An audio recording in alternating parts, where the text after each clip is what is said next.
India गठबंधन के दलों को जिस बात की आशंका थी वो पूरी तरह से सच साबित हुई। मंत्रालय की सूची में एनडीए के घटक दलों को ना तो गृह मिला, ना रक्षा मिला, ना वित्त मिला, ना विदेश मिला, खाली हाथ में झुंझुना मंत्रालय मिला। झुंझुना तो पूरे देश में जोड़ तोड़ करके, विधायकों की खरीद फरोख्त करके, सांसदों की खरीद फरोख्त करके इन्होंने पार्टियों को तोड़ा है 10 साल। और ये झुंझुना मंत्रालय जो दिया है इन्होंने एनडीए के घटक दलों को, अगला चरण इनकी पार्टियों को खत्म करने का होगा।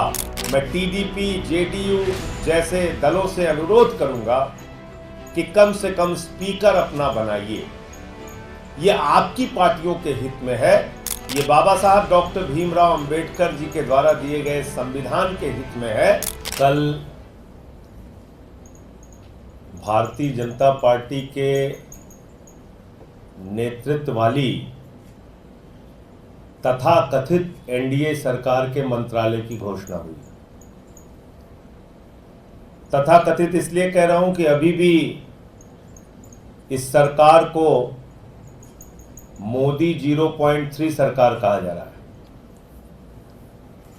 और इंडिया गठबंधन के दलों को जिस बात की आशंका थी वो पूरी तरह से सच साबित हुई। ये पूरा जो एनडीए घटक दलों को जो मंत्रालय मिला है, वो मंत्रालय अगर आप देखेंगे तो उस मंत्रालय की सूची में एनडीए के घटक दलों को ना तो गृह मिला, ना रक्षा मिला, ना वित्त मिला, ना विदेश मिला, ना वाणिज्य मिला, ना रेल मिला, ना सड़क मिला, ना कृषि मिला, ना शिक्षा मिला, ना स्वास्थ्य मिला, ना दूरसंचार मिला, खाली हाथ में झुंझुना मंत्रालय मिला। झुंझुना मंत्रालय। और यह पहला संकेत है।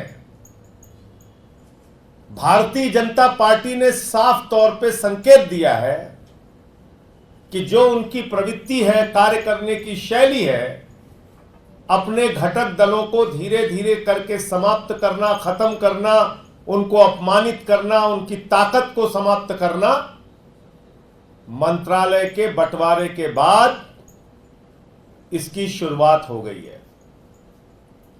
हमने पहले भी ऐसा देखा।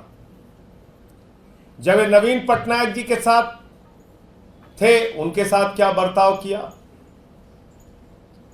उद्धव ठाकरे जी की तीर कमान चुरा ली, महाराष्ट्र में उनकी पार्टी तोड़ दी। शरद पवार जी की घड़ी चुरा ली, मध्य प्रदेश में सरकार गिराई, कर्नाटक में सरकार गिराई, उत्तराखंड में गिराई, अरुणाचल में गिराई, गोवा में जोड़ तोड़ करके बनाई, महाराष्ट्र में सरकार गिराई। तो पूरे देश में जोड़ तोड़ करके, विधायकों की खरीद फरोख्त करके, सांसदों की खरीद फरोख्त करके इन्होंने पार्टियों को तोड़ा है 10 साल में। और ये झुंझुना मंत्रालय जो दिया है इन्होंने एनडीए के घटक दलों को, अगला चरण इनकी पार्टियों को खत्म करने का होगा। क्योंकि जो जो बातें हम लोग कहते हैं लगभग सच साबित होती है। और वो कैसे होगा? गलती से अगर बीजेपी का स्पीकर बन गया तो उसके 3 बड़े खतरे हैं। नंबर 1 खतरा, बाबा साहब डॉक्टर भीमराव अंबेडकर जी के द्वारा लिखे गए संविधान की धज्जियां उड़ाई जाएंगी। नंबर 2 खतरा, एनडीए के घटक दलों को, टीडीपी को, जेडीयू को, जेडीएस को, आरएलडी को, चिराग पासवान जी की पार्टी को, इन सारी जो छोटी छोटी पार्टियां हैं, छोटी से लेके बड़ी तक की पार्टियां हैं, पवन कल्याण जी की पार्टी है, इन सारी पार्टियों को तोड़ तोड़ के बीजेपी के साथ मिलाया जाएगा।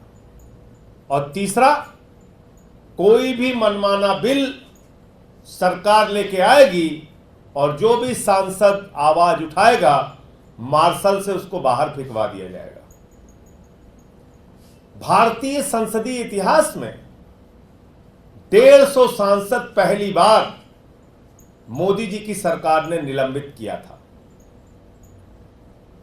और यह कहने की बात होती है कि यह तो लोकसभा अध्यक्ष का फैसला है, यह तो राज्यसभा के अध्यक्ष का फैसला है। निलंबन का प्रस्ताव सरकार लेके आती है, संसदीय कार्य मंत्री निलंबन का प्रस्ताव रखते हैं और सांसदों को निलंबित करके बाहर किया जाता है। और कम से कम एक विषय में मेरी सलाह जरूर माननी चाहिए सांसदों को, क्योंकि सबसे ज्यादा भुक्तभोगी निलंबन की कार्रवाइयों का और मार्शल के द्वारा बाहर फेंके जाने की कार्रवाइयों का मैं रहा हूं। बीजेपी वाले चिल्ला चिल्ला के कहते हैं 56 बार बेल में गए 6 साल के अंदर। कोई अपनी लड़ाई लड़ने के लिए नहीं गया, जनता के मुद्दे उठाए, कभी किसान के सवाल, कभी नौजवान के सवाल, कभी पहलवान के सवाल, कभी मणिपुर के सवाल, कभी शिक्षा मित्र के सवाल, कभी ओल्ड पेंशन के सवाल, और मुझे निलंबित किया गया, बाहर किया गया। तो मैं अभी भी